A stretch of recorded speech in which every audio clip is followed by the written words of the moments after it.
parler de l'autorité de l'Église.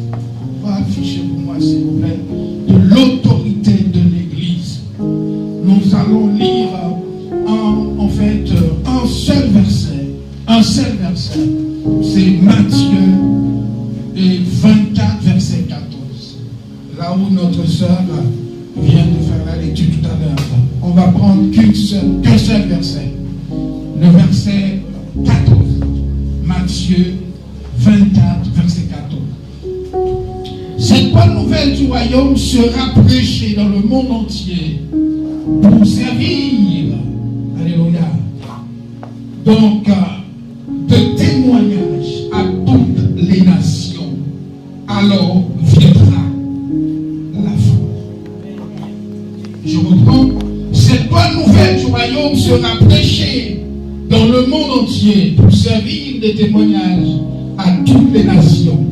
Alors viendra la fin. Alléluia. Souvent, il y a des gens, même des chrétiens, qui disent que la fin approche. La fin est imminente. La fin des choses est imminente. Mais Dieu sait, c'est car il est écrit dans Matthieu 24. Ah, donc, voilà, cette bonne nouvelle du royaume sera prêchée. Ça se trouve dans le futur, mais le moment où le temps où Matthieu a pu écrire ce message, cette portion de lecture, donc c'était dans le passé, mais nous nous trouvons aujourd'hui, on pourrait dire que c'est censé être le futur. Ça, c'était pas écrit maintenant, c'est pas écrit ailleurs, c'est écrit des années. Mais aujourd'hui, nous sommes toujours à l'attente, alléluia, de la fin des choses. Nous sommes toujours à l'attente du retour de Jésus-Christ. Mais on peut se dire, mais pourquoi certaines personnes refusent de prôner, de prêcher cette nouvelle que Matthieu a pu annoncer? L'importance, ma bien-aimée, de la grande commission n'est jamais trop accentuée, car Jésus a déclaré que l'évangile du royaume sera prêché. Jésus a parlé de Matthieu que cette bonne nouvelle du royaume sera prêchée. Ce n'est pas pour les Haïtiens, ce n'est pas pour les Africains, mais il est pour toutes les nations en général. Vous savez, j'ai un petit souci avec nos compatriotes qui veulent faire l'évangile ou prêcher l'évangile communautaire. Je me rappelle, il y a un pasteur français, il s'appelle Olivier, et ça date de quelques années, qui m'avait invité pour prêcher dans son église. C'est en français. Donc, il m'a invité pour prêcher. Vous savez, quand on va prêcher dans une église des Blancs, majorité personne, il faut se préparer. Même lorsqu'on est, voilà, surtout quand on est étranger, on aime bien se préparer, n'est-ce pas? On aime bien se préparer pour y aller. Je m'étais préparé pour aller prêcher ce message. Un message qui était bien préparé. Vous savez, quand je suis arrivé à l'église, je me suis mis à prier, je m'étais installé derrière, en train de prier. J'ai entendu une voix parler, me disant, ça c'est ton message, c'est pas le mien. Ça c'est ton message. Mais laissez-moi vous dire quelque chose ce matin. La théologie n'est pas suffisante pour prêcher l'évangile. La théologie n'est pas suffisante pour enseigner la parole. C'est pour cette raison, John Scott va dire, le chrétien doit nourrir deux convictions. La première des convictions du chrétien, c'est de savoir que la Bible est la parole de Dieu. La première conviction, c'est de savoir que la Bible est la parole de Dieu encore. La deuxième conviction, savoir qu'il y a quelque chose dans la Bible qu'on n'arrive pas à comprendre sans avoir la révélation de Dieu. Amen. Ne viens pas me dire, mon frère, tu es un théologien, tu peux tout savoir, tu peux tout connaître, tu peux tout lire. Non. Il y a certaines choses de la parole, il faut la révélation de Dieu. Quand tu es pasteur dans un groupe pastoral, en fait, il y a envoyé un message qui a dit que en fait, le jeûne n'est pas obligatoire. Je peux comprendre. La Bible n'a pas dit qu'il est obligatoire qu'on jeûne. Mais la Bible dit qu'il est obligatoire qu'on prie. Prier sans cesse. Mais le jeûne pour les chrétiens, pour le vrai chrétien, est une obligation. Il y a certaines choses que tu ne peux pas savoir sans la révélation de Dieu, sans le jeûne. Il faut jeûner. Le pasteur, l'homme de Dieu, doit jeûner. C'est ma promesse, c'est la conviction. L'homme de Dieu doit jeûner. Parce que certaines choses peuvent arriver à l'église. Et si tu n'as pas la révélation de Dieu, tu ne peux pas identifier. Est-ce que vous êtes là avec moi ce matin? Oui. Lorsque je suis arrivé à l'église, le Saint-Esprit m'a dit, voilà, là où je veux que tu prêches. Tu vas prêcher sur 3 types de femmes. J'ai bien compris. Première fois que je suis arrivé à l'église, dans une église invitée, le Saint-Esprit m'a dit, tu vas prêcher sur 3 types de femmes. Heureusement, le message était déjà dans mon cahier préparé. J'ai prêché sur 3 types de femmes. Pourtant, la femme du pasteur, franchement, était incroyable. La façon qu'elle s'habille pour venir à l'église. Quand on voit cela, on se dit, est-ce que l'église est formée? Est-ce que l'église est enseignée? Est-ce que la bonne nouvelle est prêchée vraiment? Elle a 33 ans, son mari a 62 ans. Le français. Les blancs, ils aiment bien les... Voilà. Eh bien, quand elle vient à l'église, vous voyez la façon qu'elle s'habille, convoiter les jeunes. Franchement, c'est incroyable. Après mon message, il y a un frère africain, guadeloupéen, qui est venu me voir. Il m'a dit, pasteur, tu sais, le pasteur Olivier n'est pas content de ton message. Dis mon frère, laisse-moi te dire quelque chose. Si je suis venu ici pour faire plaire à pasteur Olivier, je suis désolé de te dire, je ne suis pas venu, vu qu'il est pasteur de l'église, je ne suis pas venu ici pour plaire. Mais pour à Dieu. Tu peux certes m'inviter ici, mais c'est que je viens prêcher droit. Tiré. Amen. Bien-aimé dans le Seigneur, c'est pour cela l'église a reçu l'ordre et responsabilité. L'autorité et la responsabilité. Si le pasteur ou les pasteurs de l'église, ils te donnent, mon frère ou ma soeur, une responsabilité, s'ils ne te donnent pas l'autorité, ça ne sert à rien. Ça, c'est 2 marches de paix. Est-ce que vous êtes avec moi? Il y a quelqu'un qui m'écoute là? Les 2 marches de paix. Si tu as la responsabilité, il faut aussi l'autorité. L'église a non seulement reçu cette responsabilité de prêcher l'évangile de partout, mais elle a aussi reçu l'autorité. Mais qu'est-ce que l'église avec cette autorité? Quand tu es malade dans une église maintenant, au lieu que ça améliore, ça devient pire. Ça devient pire. J'étais en train de suivre sur YouTube un pasteur qui priait. Je ne sais pas si un pasteur, un frère qui priait avec un malade. Voilà, le malade, franchement, la façon qu'il se présente devant le pasteur, comme si le malade, il a voulu, ça dit,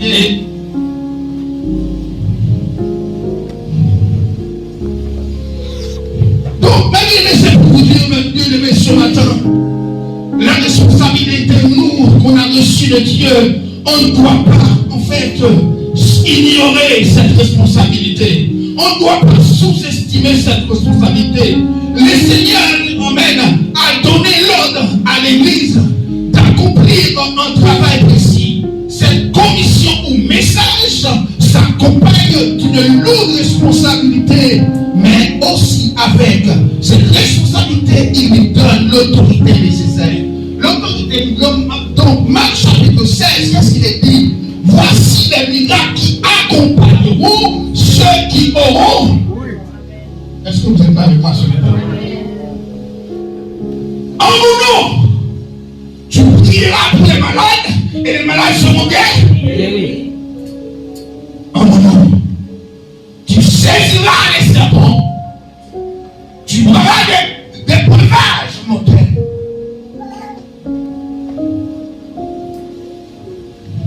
Aujourd'hui, quand on regarde l'église, les gens de l'église, on a du mal à faire la différence entre les mondes.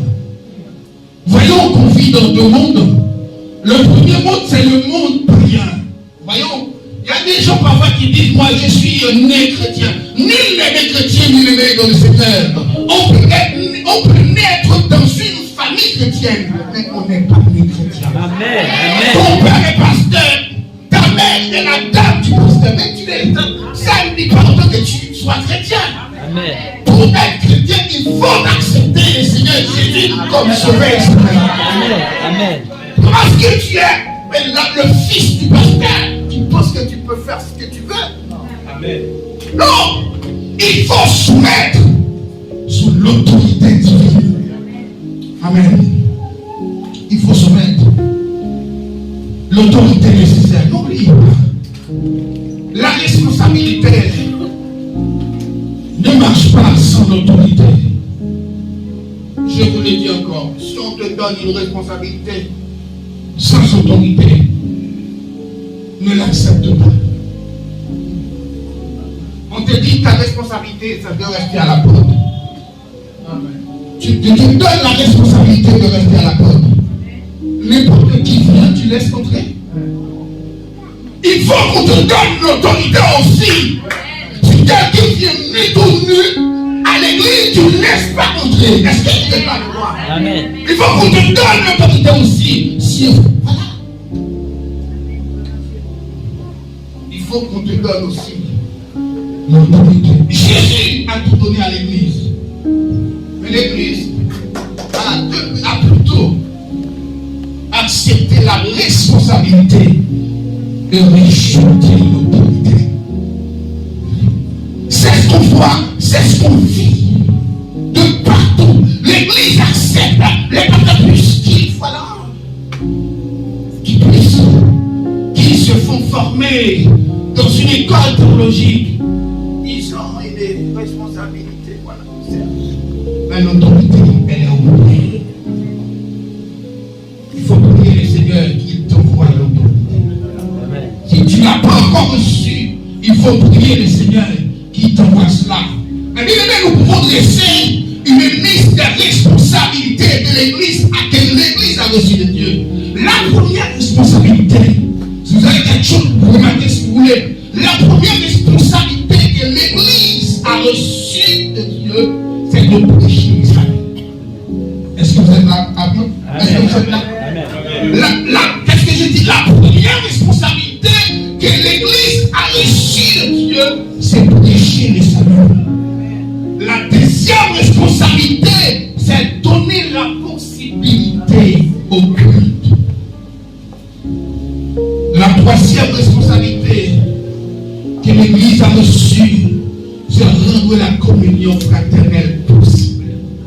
Il y a certains endroits, il n'y a pas de communion fraternelle. Les frères et les sœurs ne se réunissent pas pour franchement partager, pour discuter. Franchement, c'est la troisième responsabilité que l'Église a reçue de Dieu. C'est donner la communion, c'est rendre la communion fraternelle possible.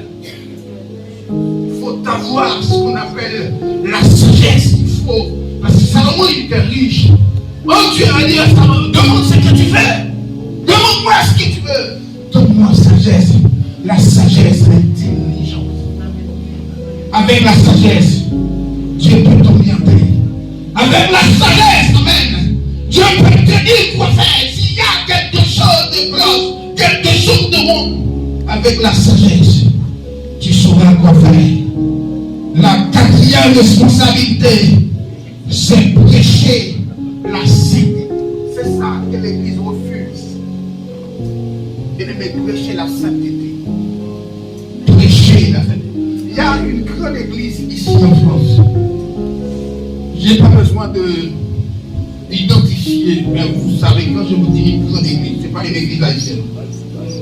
Le père du pasteur lui a appelé pour lui dire, écoute mon fils, je te dis quelque chose. J'estime que tu préfères prêcher, c'est-à-dire tu es plutôt à la recherche du matériel, des choses matérielles, à la recherche de l'argent que l'âme. Ça veut dire que la façon dont tu mènes l'église, la façon dont tu enseignes l'église, la parole, j'estime que je voulais écouter la sainteté. Tu préfères prêcher, c'est-à-dire que ce qu'on appelle quand tu arrives dans cette église, quand les prédicateurs prêchent, avec Dieu, Dieu va te livrer, Dieu va te donner une maison, Dieu va te donner en fait de l'argent, du travail. Ça c'est Dieu qui comme dit la parole. Amen. Cherchez premièrement le royaume. Les autres choses seront données par-dessus. L'argent c'est comme si dans nous c'est Dieu qui est. C'est rien, c'est de rien. Avec le royaume et la justice de Dieu, on aura les autres choses comme Dieu. Bien ici, dit que la quatrième responsabilité est diminuée, est mise de côté, la prédication de la sainteté. Si on dit à quelqu'un, il faut refuser de vivre dans l'immoralité. Si on dit à quelqu'un, il faut refuser de faire ci, de faire ça, ah ben, on mérite la mort parce qu'on prêche la sainteté. Vous voyez que sans la sanctification, personne. La cinquième responsabilité, c'est l'administration des institutions de l'Église. Administrer les institutions de l'Église, c'est la cinquième responsabilité. Comment administrer les institutions de l'Église? On n'est pas là pour l'instant. Peut-être si j'aurais d'autres opportunités, je vous communiquerai ça. Mais le temps avance, je vais faire vite fait, parce que je ne vais pas vous trop garder. J'ai cette petite discipline, j'ai déjà plus de temps pour chanter. Mais je vais vous parler un peu par rapport aux responsabilités. La première responsabilité qui est prêcher les saluts. Qu'est-ce que Christ a fait, Jésus? Il a rendu le salut possible en nous l'offrant. Mais nous sommes l'Église. Nous devons le rendre réel en le proclamant. Nous devons, qu'est-ce que j'ai dit? Nous devons le rendre, alléluia, réel en le proclamant. En le proclamant. C'est-à-dire que cette bonne nouvelle, la prédication du salut, Jésus nous a offert ça gratuitement. Mais nous autres, nous devons proclamer ça de partout. Car il est dit dans Matthieu 28, 19, allez, faites de toutes les nations des disciples, en les baptisant au nom du Père, du Fils et du Saint-Esprit. Enseignez-les à observer mes commandements. Voyons aujourd'hui, les frères, ils acceptent de garder les fidèles pendant 1 an, 2 ans sur les bancs du baptême. Mais s'ils meurent, tu es responsable. La Bible nous a pas dit de les enseigner avant de les baptiser. Amen. Regardez bien les versets. Amen. Amen. Donc si la personne croit, il te dit qu'il croit. Amen. Il veut se faire baptiser. Voilà, tu l'appelles. Il y a certaines règles. Donc tu l'expliques les règles qu'il faut. Mais après, le garder pendant 2 ans, pendant 1 an, s'il meurt, tu es responsable, mon frère. Tu es responsable, ma soeur. Enseignez-les à enseigner mieux que nous. Voilà l'église. Voyons, il y a des soeurs et des frères qui ont dit, moi, je ne suis pas encore prêt pour me faire baptiser. Celle qui t'empêche de te faire baptiser peut aussi t'empêcher d'avoir ton salut. Amen. Parce que si tu es à l'église, il y a quelque chose qui t'empêche de te faire baptiser. Et cette chose-là aussi peut t'empêcher de voir Jésus. Amen. Amen. Aussitôt que tu acceptes Jésus et tu crois en Jésus, tu dois demander le baptême. Amen. Amen. Est-ce que vous êtes là avec moi? Amen. Béni soit l'Éternel. Béni soit l'Éternel. C'est la parole, c'est la pratique, le message du salut que l'Église doit proclamer de partout. La deuxième, en fait, responsabilité, je vous avais dit, donner la possibilité au culte. Je vois ici, alors, une église, il se peut bien qu'il y a un évangile qui a été prêché ici. Ça veut dire que les gens du coin, en fait, de cette ville, avaient reçu l'évangile. Ils viennent ici tous les dimanches voir la semaine pour entendre la parole, pour louer Dieu, pour adorer le Seigneur, parce qu'ils ont reçu l'évangile de Christ. Est-ce que vous êtes là avec moi? C'est là tu donnes la responsabilité au culte. Les dimanches, tu ne restes pas chez toi. Tu es venu ici parce que tu crois dans la communion fraternelle. Tu crois dans l'adoration. Quand on est ensemble, on adore Dieu en esprit et en vérité. Quand on est ensemble. Mais bien, Jésus va revenir bientôt, je ne sais pas quand. Mais voyons, il ne va pas revenir chercher une personne. Il ne va pas revenir chercher une assemblée. Mais il va revenir chercher l'église. L'église, c'est pas Camille. L'église, c'est pas Saint-Denis. L'église, c'est pas Argenteuil. L'église, c'est tous ceux qui acceptent de prêcher l'évangile, qui acceptent de rester dans la vérité. Tous ceux et celles qui acceptent de vivre dans la sainteté. Ils sont l'église de Christ. Alléluia. Merci Seigneur. L'église doit être une maison de prière où Jésus est honoré par la prière, l'adoration et le témoignage. Lorsqu'on vient ici, il faut des témoignages. Qui peut dire qu'il n'a jamais eu un témoignage? Qui dans la salle peut dire que Jésus n'a rien fait pour toi? Lève la main. Qui se lève la main? Il y a quelqu'un pour qui Jésus n'a rien fait? Il y a toujours des témoignages. J'ai déjà fait tant de choses pour toi, mon frère, tant de choses pour toi, ma soeur. Tu ne peux même pas écrire. Et pour ce Jésus-là, tu dois te battre. Pour ce Jésus-là, tu dois t'efforcer. Pour ce Jésus-là, tu dois faire le sacrifice de me servir dans la sainteté. Il peut dire avec moi la sainteté. Il peut dire avec moi la sainteté. Sainteté. L'église doit être une maison de prière. Ce n'est pas la maison du pasteur. Ce n'est pas la caille pasteur. J'ai toujours souvent ignoré ou sous-estimé ceux qui disent on va dans l'église car pasteur Claudia. C'est aberrant ça. Amen, amen, amen. On va dans l'église car pasteur Claudia. C'est sur n'importe quoi. Je vais à l'église à Cali. Mais ce n'est pas l'église pasteur Claudia. C'est notre église. Parce que c'est nous qui sommes l'église. Est-ce que vous êtes là avec moi? Certaines habitudes qu'il faut mettre de côté, qu'il faut rejeter. Certaines habitudes. Amen. Rendre la communion fraternelle possible. L'homme est une créature sociale. Vous savez, ici, on a souvent voulu créer des associations culturelles. Mais culturelles culturel est mis de côté. L'association de Dieu devrait être une association spirituelle et culturelle. Mais pourquoi ici doit avoir des médecins? Ici doit avoir des infirmiers.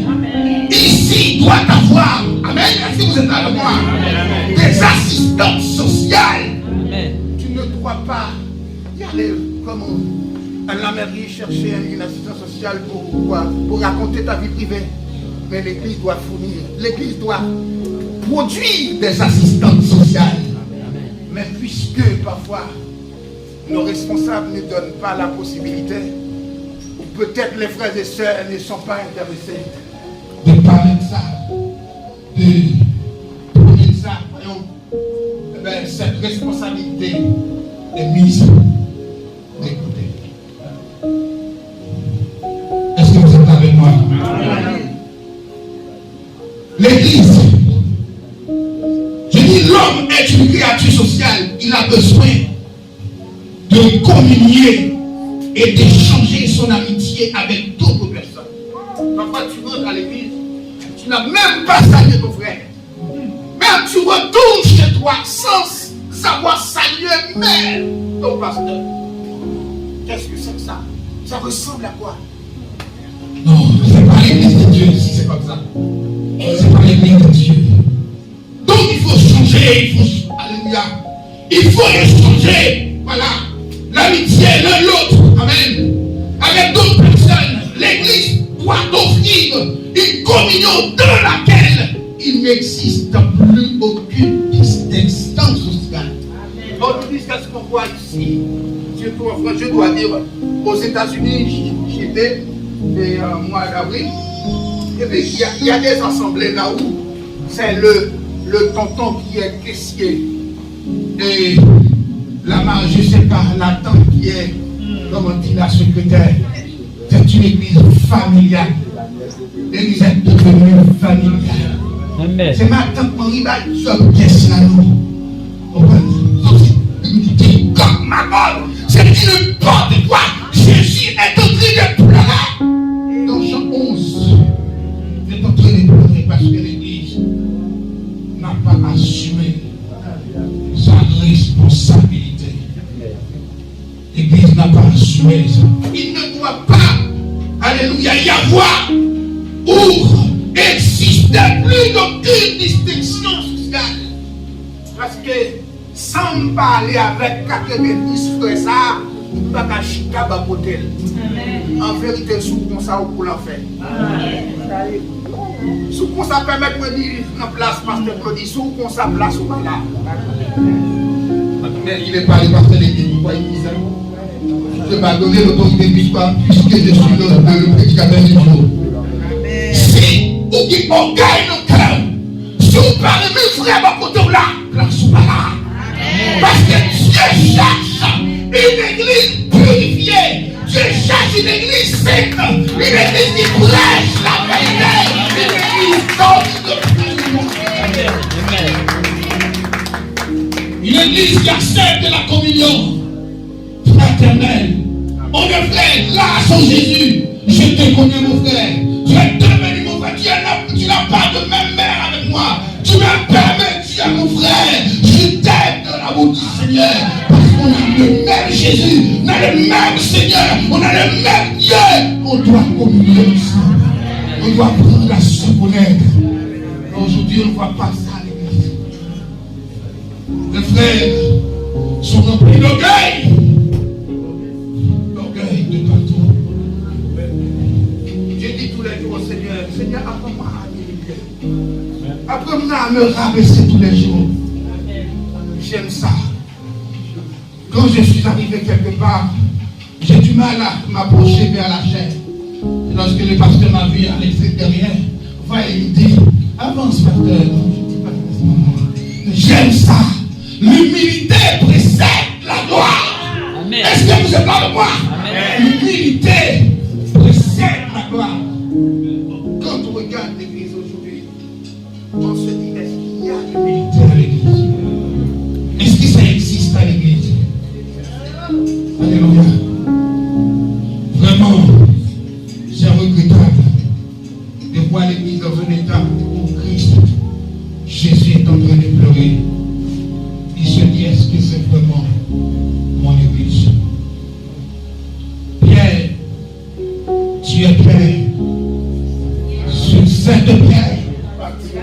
Je bâtirai mon église.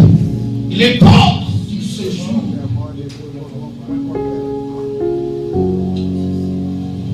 Bien-aimé, le Seigneur est pour vite. J'aurais peut-être le temps, si possible, de continuer mon message. Une chose est sûre.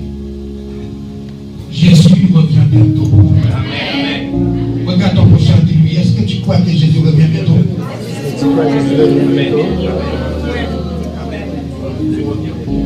Ça ne sert à rien de prôner des réunions, des rassemblées, sans avoir le cœur humble. Ça ne sert à rien de prôner, de chanter partout, de jouer la musique, de chanter, de faire ci, de faire ça, en disant c'est pour le Seigneur, mais ton cœur est éloigné de la réalité. Jésus est en train d'appeler quelqu'un dans la salle ce matin. Est-ce que tu te sens bien dans l'église? Est-ce qu'il y a quelque chose qui te dérange? Est-ce qu'il y a quelque chose qui ne va pas dans ta vie? Parce que tu es rejeté, tu es mis à côté par les responsables, ou par un frère, ou par une sœur. Est-ce que tu te sens bien dans l'église qui est la maison de Dieu? Est-ce que tu te sens bien ce matin? Tu te sens bien ce matin? Tu te sens bien ce matin? Si tu te sens bien ce matin, applaudissons le Seigneur.